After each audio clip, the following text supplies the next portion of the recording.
RRB, l'invité du matin. Bonjour Gilles Ménage. Bonjour Nicolas Legrand. Vous recevez ce matin la nouvelle consul générale d'Australie. Anne-Lise Young, bonjour. Bonjour Gilles. Et merci d'avoir accepté notre invitation ce matin. Merci d'ailleurs de nous réserver votre toute première interview en Nouvelle-Calédonie. Vous avez pris vos fonctions le 20 juin dernier. On va essayer d'en savoir un tout petit peu plus sur vous. Vous êtes avocate de formation, je crois, c'est ça? C'est ça Gilles, oui. J'ai un diplôme de droit et un diplôme des lettres. Vous avez fait Sciences Po à Paris, c'est ça? C'est ça. J'ai fait une année à Sciences Po à Paris et voilà. Vous avez travaillé également au cabinet du ministère des Affaires étrangères en Australie et vous connaissez bien le secteur de la mine parce que je crois que dans le secteur privé, vous avez travaillé également pour une grande société minière australienne.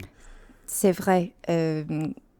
Après ma deuxième affectation qui était en Indonésie, j'ai resté encore une année à Jakarta et j'ai pris une pause du ministère des Affaires étrangères et j'étais responsable du bureau Newcrest Mining. C'est l'entreprise aurifère plus grande de l'Australie. Et voilà, j'étais la seule femme et la seule personne qui n'était pas indonésienne dans le bureau à Jakarta. Mais bon, ça m'a beaucoup plu et j'ai beaucoup apprécié comment c'est important le secteur minier. Et c'est une des raisons pour lesquelles j'avais envie de revenir en Calédonie pour avoir l'occasion de travailler encore avec ce secteur important. Alors, revenir en Nouvelle-Calédonie, vous dites, et justement parlons-en, puisque c'est pas la première fois que vous venez en Nouvelle-Calédonie, vous avez déjà été affecté ici en 2012-2013, je crois. Oui, c'est ça. En fait, c'est la troisième fois pour moi en Calédonie. La toute première fois, c'était quand j'avais 2 ans et demi et je suis venue à Club Med avec ma famille. Je pense maintenant c'est le Méridien. Oui, c'est ça. Et voilà. Donc, la deuxième fois, je suis venue en Nouvelle-Calédonie, c'était il y a 10 ans pour une mission à court terme. J'étais ici pendant 8 mois en tant qu'adjointe au consulat. Et ça m'a tellement plu. Et ça a tellement plu à mon mari, Monty, qui est venu me rendre visite à l'époque. Et on a tout fait. On a beaucoup voyagé. On a visité les 3 îles Loyauté. On a fait du camping à Yaté, à Île au Signal. On est allé à Pointe-Dimier. Donc, voilà, Monty m'a encouragé de postuler encore une fois pour revenir, cette fois-ci en famille. Oui. Et donc, voilà. Donc vous êtes heureuse d'être en Nouvelle-Calédonie? Ravie, vraiment. Surtout avec 2 enfants. J'ai deux enfants très jeunes. Et la qualité de vie, c'est extraordinaire pour une jeune famille. Alors Anne-Lise, parlons un peu de vos priorités, les priorités de votre affectation, quelles sont-elles? J'ai 2 grandes priorités. La première, c'est la coopération en matière de défense. On est très fiers de ce qu'on avait fait avec le FONC, notamment à Tonga, après le tsunami. Et on travaille beaucoup ensemble dans la région. Donc, on a l'intention de continuer cette coopération ensemble. On a au consulat quelqu'un qui s'appelle Peter, c'est un membre des marines. De la marine, oui. De la marine australienne. Et il passe la moitié de 7 ans chez nous au consulat et l'autre moitié au FONC. Donc, avec lui, ce nouveau poste, ça montre vraiment notre intention de travailler étroitement ensemble, surtout dans la région. La deuxième priorité pour moi, c'est de développer nos relations économiques. Oui. Avant la pandémie, il y avait 1700 entreprises australiennes qui travaillaient sur le caillou.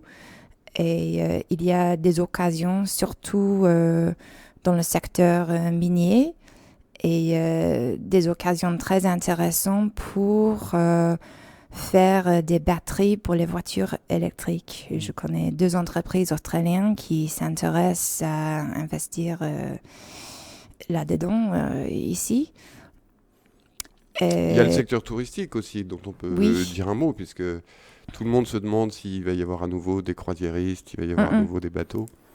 Oui, on est très nombreux des Australiens qui arrivent sur le Caillou chaque année en croisière. Je pense plus que 300 000 chaque année. Et également, il y a les touristes calédoniens qui visitent l'Australie chaque année. Souvent, je pense que c'est la deuxième destination plus populaire après le métropole pour les Calédoniens. C'est à nouveau possible maintenant. Oui, mais il y a beaucoup d'occasions dans le commerce. Chaque année, je comprends qu'il y a 500 millions de dollars australiens de commerce et 350 millions de dollars de l'investissement dans les 2 sens. Donc, j'aimerais bien le développer. Alors, Madame le Consul, on est un peu obligé de dire un mot des relations entre l'Australie et la France, puisqu'elles ont connu une période, j'allais dire, de turbulence diplomatique assez importante l'année dernière avec ce qu'on a appelé l'affaire des sous-marins. On a vu que le nouveau Premier ministre australien avait pris un certain nombre d'initiatives, et notamment celle d'aller voir le président français. Alors, quel est votre regard là-dessus ? Est-ce que ça va mieux entre la France et l'Australie ? Oui, carrément, Gilles. On tourne la page. Comme vous avez dit, notre... Une page qui a coûté cher, quand même. Oui. Le Premier ministre s'est rendu visite à M. Macron récemment, et ils ont fait une déclaration conjointe avec 3 piliers. Ce sont la sécurité, l'action sur le changement climatique, et culture et l'éducation. Et donc,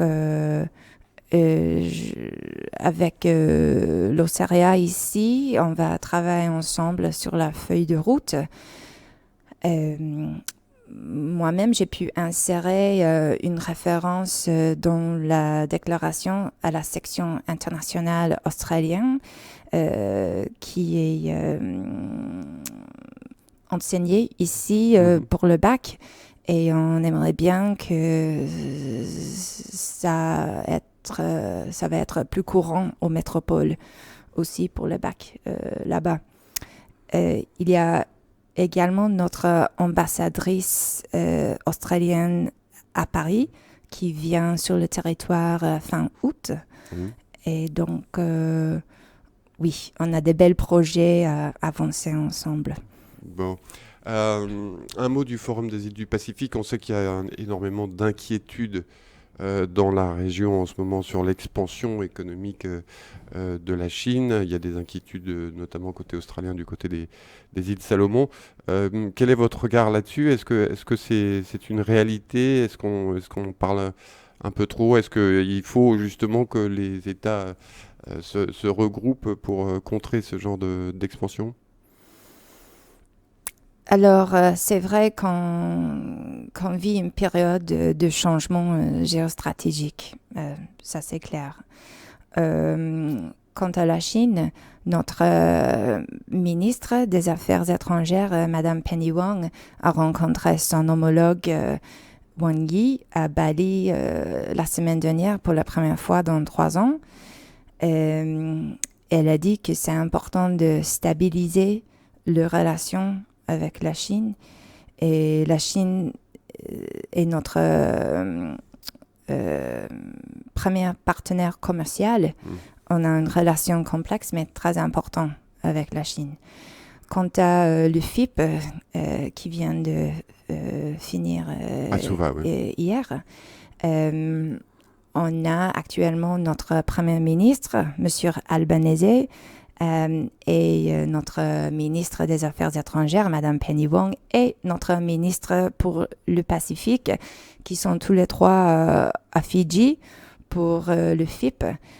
C'est très clair, la politique de notre nouveau gouvernement. c'est que le Pacifique, c'est important. On fait partie du Pacifique. Notre ministre des Affaires étrangères, elle s'est déjà rendue 5 fois au Pacifique depuis elle a été élue il y a moins que 2 mois. Et nos ministres sont à l'écoute à nos voisins. Et ce que disait Penny Wong hier, c'était que le Pacifique est capable d'assurer la sécurité du Pacifique. Exactement. Et c'est aussi pour ça que c'est tellement important la relation avec les îles Pacifiques, parce que on est plus fort ensemble. Notre prospérité et sécurité, ça dépend de la prospérité et sécurité de notre région. C'est pour ça qu'on travaille ensemble sur les catastrophes naturelles. C'est pour ça on s'est déjà soutenu depuis la Deuxième Guerre mondiale. Donc, le Pacifique, c'est chez nous. Voilà. Mais justement, sur le FIP, ce qui est aussi très clair, c'est la politique de notre nouveau gouvernement. Ça trouve des vrais échos dans le Pacifique, surtout sur l'action sur le changement climatique. Donc, on a des nouvelles ambitions. Notre gouvernement a annoncé qu'on va atteindre la neutralité carbone par 2050. Et pour faire cela, on va réduire les émissions de l'effet de serre par 43% des niveaux qu'on a eus en 2005 par 2030. On a aussi fait une annonce la semaine dernière qu'on va faire une demande pour accueillir une COP. C'est une conférence des parties auprès de l'ONU pour de l'action climatique. Et nous, l'Australie, veut bien accueillir ça en partenariat avec les îles Pacifiques. Voilà. Donc, ça vous montre très clairement que on est à l'écoute de nos voisins dans le Pacifique et on fait face aux mêmes défis comme le changement climatique et on va le battre ensemble. Dernière question, Annelise Young. Comment ça se fait que vous parlez aussi bien français ? Ouais, c'est vraiment grâce à ma mère à la base, parce qu'elle a appris le français en brousse, en Australie, une vieille dame qui n'a jamais été en France dans sa vie. Et ma mère, elle parlait avec un accent pourré, mais elle a adoré la langue. Donc, elle a lu des livres en français toute sa vie. Elle m'a encouragée de l'apprendre.